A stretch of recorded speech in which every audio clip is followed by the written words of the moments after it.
and you're at a crime scene and a dude in a bat costume shows up and you're like, what the? Christy and Alonzo here doing a little Batman spoiler catch-up talk. Alonzo went and saw the Batman. If you missed our original review that Katie Walsh and I did, we'll have a link to that below. But for now, Alonzo, what are your thoughts? Get out of here!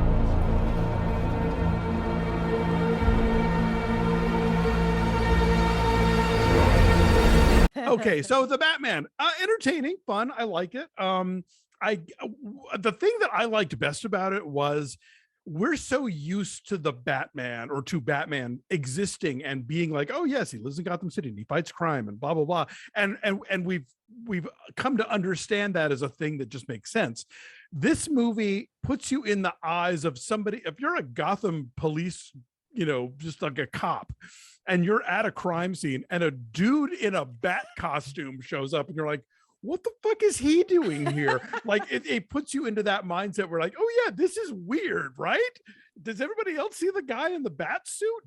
So he's a detective, Alonzo. Come on. No, exactly. So that aspect of it I like, and I like that they play up the detective stuff as well. I think Pattinson's good. I like Zoe Kravitz a lot. I think they give Catwoman an interesting backstory. I think the two of them have interesting chemistry. I hope they'll continue down that path as these continue. So anyway, the spoilers that you and Katie did not want to get into. Well, the biggie is the whole movie is about everybody trying to figure out who is the rat, who gave them all the information about Maroni. Turns out it's Carmine Falcone, played by John Turturro. And the reason he did it was because that allowed him to basically control all of the inner workings of Gotham. The mayor, the DA, the police chief, all those guys were now in his pocket. And so he could take over Maroni's drug empire and everything else and not have to worry about dealing with the law. So he's rather shrewdly created Gotham as his own fiefdom, which is why it's such a cesspit of crime and violence. Oh, and also he had Thomas Wayne killed. Yeah, I mean, a lot of the revelations for me here were Bruce Wayne having to contend with the truth of his own family history. Yes, right? And which has come up in different iterations over the years. I think the Gotham TV show tried to dig into that some. There are some where, Thomas and Martha Wayne didn't just run a foundation. They also were part of the backbone of why Gotham is so fucking shitty. Yeah, and how that makes him even more emo Batman, which Pattinson plays in ways that are subtle and ways that are harrowing. And I always dug him in that. And the other big revelation, and we can debate this, is I think that the Riddler knows that Bruce Wayne is Batman and vice versa. Right. I think that's what he's when he's going, Bruce Wayne. Because he's sending letters to Bruce Wayne addressed to the Batman and all the crime scenes. So he knows and nobody else knows. Right. Yeah, I'm on the fence because I think there is a way, and again, I've seen this movie once, so if y'all have seen it 4 times and you know the details, then you can tell us in the comments. Please. My understanding is that he is sending those letters to the Batman because he's sending those letters to the Batman because he thinks of the Batman as a kindred spirit, and a whole point of the movie, like what the whole ending is about, is Batman realizing, oh, I don't want to be a role model to this asshole. I want to be a more positive image for rebuilding the city and improving things. I don't want to be the guy who motivated the guy who started an army of trolls who flooded the city and tried to kill the next mayor. So when he is having when they have their big confrontation at the end, and he's talking about having been an orphan and how Bruce Wayne was the orphan everybody cared about and blah blah blah, I couldn't tell if he was addressing Bruce Wayne, talking about the photograph of him and talking about the concept of him, or if he was aiming that at the Batman. It could go either way. I would have to look at that scene again. If y'all have watched it multiple times and you have theories, please tell us below. So that if it turns out that he does know and he's alive at the end of the movie, ostensibly, and ready to strike again later, that is a big thing for this. I mean, the Spider-Man movies have now introduced, for a hot second, they introduced the idea of a world that knew that Peter Parker was Spider-Man, and then they undid it. So who the hell knows?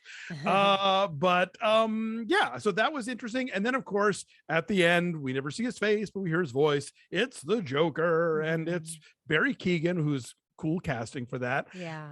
Somebody made the observation that Batman has one of the deepest benches of a rogues gallery of pretty much any comics character like this side of Spider-Man. Like so many great villains, and yet it's always the Joker. We keep coming back to the Joker over and over and over again. And I get it. I mean, it's a great character. It's a lot of fun and it has a lot of appeal. I kind of wish we weren't already embarking in that direction, but fine, sure. I will be curious to see what Barry Keoghan's Joker is like, you know. It's hard to follow in the footsteps of that Heath Ledger performance. It really is. And Jared Leto did his own thing with it, which I couldn't stand. Yeah, well, look, Joaquin Phoenix won a fucking Oscar, so you know. I forgot about the Joaquin Phoenix Joker.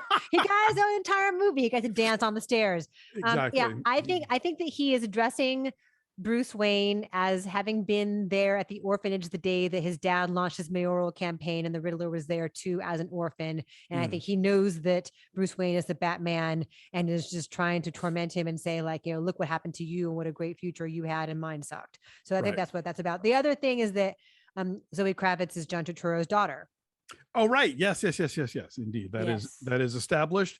And do we know that John Turturro dies when the Riddler shoots him? No. So he could be back too. That's a good point. Yeah, that's a good point. Do you think that the Batman becomes a hopeful figure by the end? That we talked a lot about the use of red, Katie and I did, and to signify danger or fear or anger or whatever, passion. And at the end, though, when he's holding up that torch, he's holding up the flare and he's leading people out of the flooding in Madison Square Garden.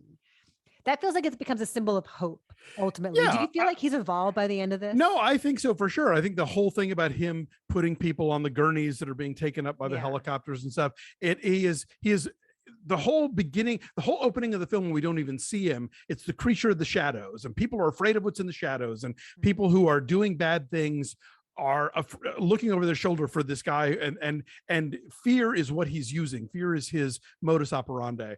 And when he realizes that he's motivating people like the Joker, or like the Riddler rather, that he's got to change that up. And so the whole the torch and the rescuing stuff, that is, look at me, I'm exposed, I'm in the light, and I'm helping other people. That is the way I'm going to help Gotham move forward. And that didn't feel cheesy at all. That was a moving and beautiful moment.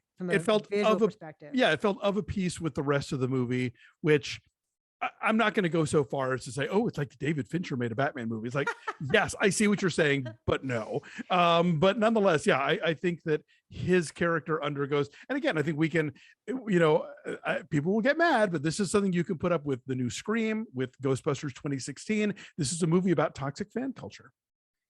It is toxic male internet culture too. Yeah. Chat rooms. Enjoy. Reddit. Yeah, well, are you glad that you saw it?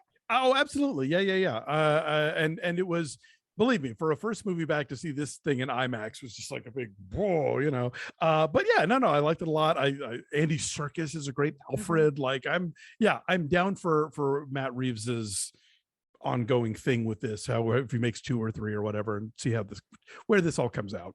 Yes, Matt Reeves, please keep making more Batman movies.